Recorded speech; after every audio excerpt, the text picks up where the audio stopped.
Do you want to start aggressive inline skating but don't really know what to look for? Then stick around to find out.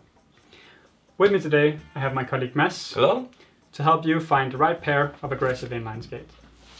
And just to be clear, aggressive inline skating is for doing tricks on ramps, in skate parks or on different street spots. So Mads, when it comes to wheels on aggressive inline skates, they're quite small, aren't they? Well, yeah, they are actually. They're quite small, and especially if you compare them to fitness inlines. They're usually between 54 to 64 millimeters in diameter. And they have this size because that makes them more suitable for riding in parks or on the street. And when it comes to hardness, they're also quite harder than fitness inline wheels. And this makes them more suitable for doing tricks and make sure that you not stick to surfaces when you're doing grinds or tricks. Which hardness do they usually have? Between 86A and 95A usually. Yeah.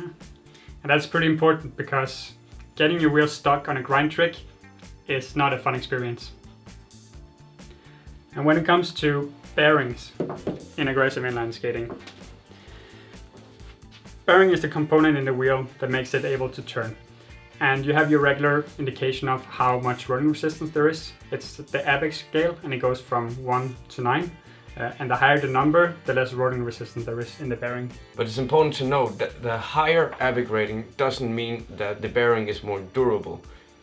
Now, of course you have a better spin in the beginning with a high ABEC number, but they're subjected to so much beating when aggressive inline skating that you have to replace them eventually anyway. One of the most important parts on your aggressive skate is your frame. Your frame has a lot to say about your skating style and what kind of tricks you're going to focus on. Yes, because the one you have here is called a freestyle frame.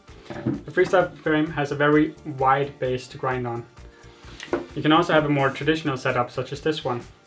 And usually it consists about a wheel in the front and the back and 2 anti-rockers or grind wheels in the middle for stability when you lock into your grind.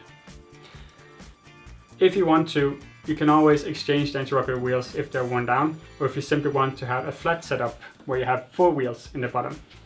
A flat setup is very good if you want to have a maneuverable skate or maintain high speed. But if you want to exchange the frame completely, it's also very easy.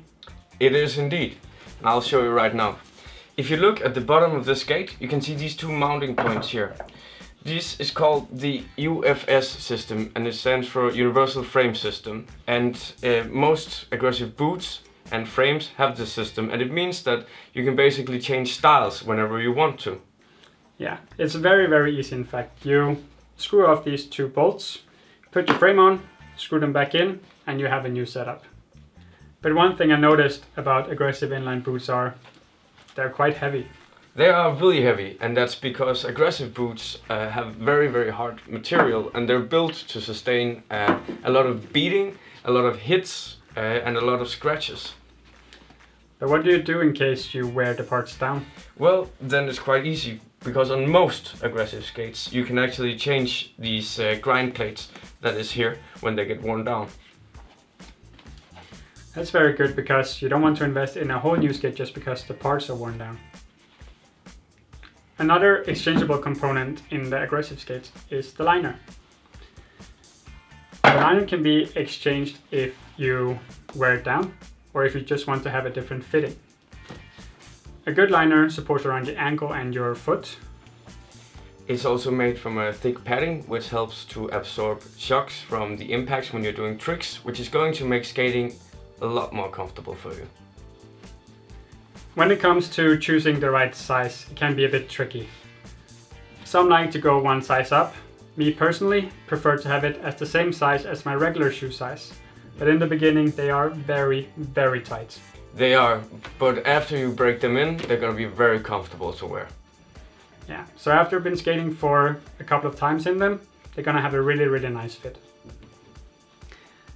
On a more serious note, remember, aggressive inline skating is an extreme sport, so when it comes to safety equipment, gear up. First, we have the helmet, important for protecting your head. And here we have knee guard, elbow pads and a wrist guard. And as you can see, they're a bit wider compared to regular protection gear.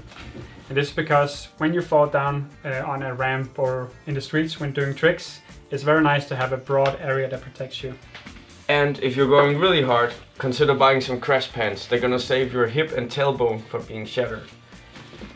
And lastly, we have the shin guard. When you are skating up to a curb and you want to grind it, sometimes you can hit it with your shins and that really hurts. So consider buying some shin guards.